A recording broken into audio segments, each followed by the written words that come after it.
Just got off of my walking pad and just thought I would do my normal post walking stretch and talk a little bit about simple strategies for better mornings. I don't know if you have the experience of kind of waking up not feeling the best in your body. And then as the day goes on, you caffeinate, you get moving, you feel better, and you kind of forget about it until the next day, rinse and repeat. You wake up not feeling your best, and maybe you've wondered, could my mornings feel a little better? So I thought I would share what I tend to do in my mornings, not as like a fancy morning routine, but just to give you some insights of things that you might want to steal that help your energy in the morning from the perspective of a personal trainer who just kind of does these things every day.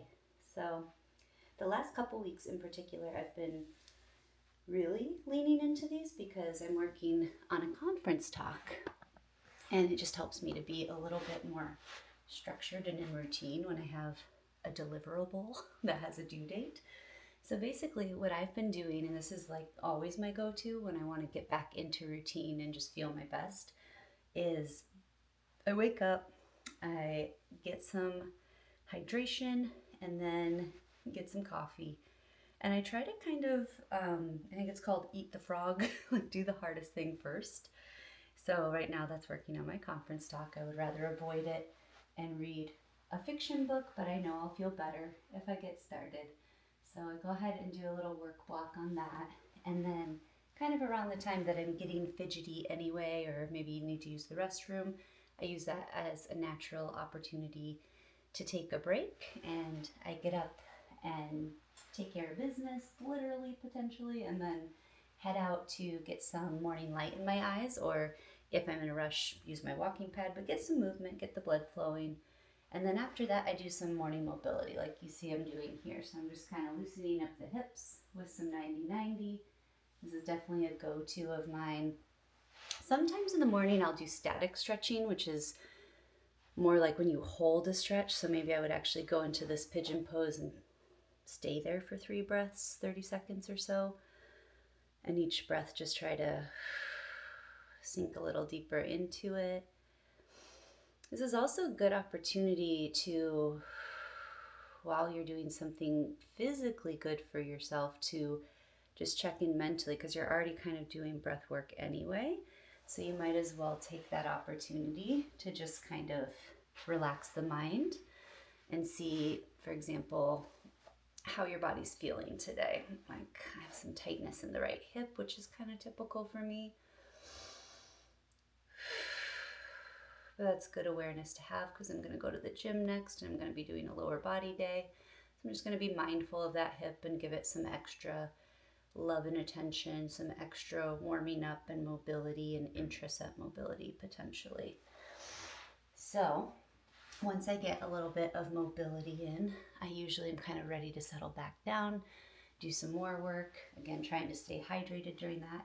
My typical biggest issue is over caffeinating because I just love the coziness of a cup of coffee while I'm reading or working. So I have to kind of cut myself off and move on to other liquids at a certain point. But usually by the time I get back from my walk, do some mobility, kind of get ready for the day, take a shower or whatever. At that point, either I get into another work block or I might just head straight to the gym and get the workout done. And that also splits up the day. So then afterwards, when I'm physically tired, I'm kind of ready to refocus and sit down mentally for another work block. And that works well for me. So that's it, really. Very simple. Just a mixture of, I will say it all kind of starts the night before. Like, in order to wake up well rested and kind of like ready, willing, and able to sit down and do some focused work, I need to make sure that like 7 to 8 hours before I've wound down and I've gotten to sleep and I've gotten high quality sleep.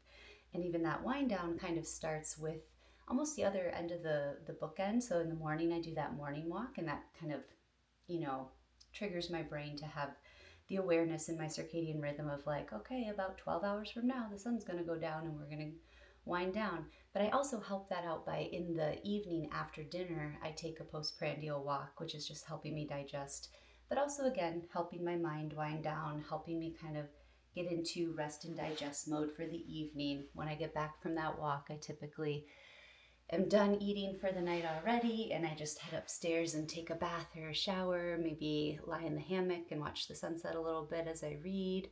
Try to stay off screens. I say try because I'm human. Sometimes I watch YouTube on my fun pad, as I call it. That is another strategy. I have a specified device that is not connected to other things. It just has a few things like a web browser and YouTube that I don't find as addictive, and they're more for like educational purposes.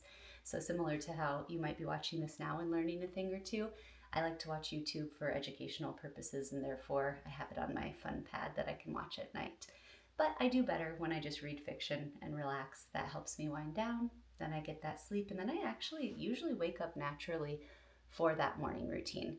So hopefully there's something in here that you find useful that you can steal, whether it's a little bit of morning movement and stretching, some mindful breaths during that to kind of check in with yourself. I usually also take a minute to do my little 5-minute gratitude journal, which is just a nice little quote for the day. For example, today's, let me see if I can find it, was fundamental progress has to do with the reinterpretation of basic ideas. And then it just walks you through, let me see if I can flip this around.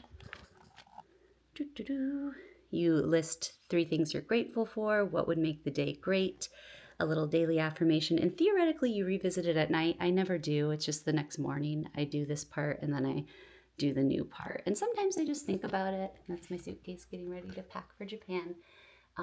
But yeah, I just find like doing something a little bit physical, a little bit mental, a little bit checking in with the body, and that comes from having had enough rest to be mindful and do that and feel embodied and not like my mind's going a mile a minute. That all just helps me kind of get in the right mindset for the day and think through what I really want to accomplish that day. And like I said, kind of eat the frog, do the hard thing first, but also have that balance between kind of productivity and then rest and reset. So hopefully you can take something away from that to use yourself, and you get a strategy or two for a simple, structured morning that feels better.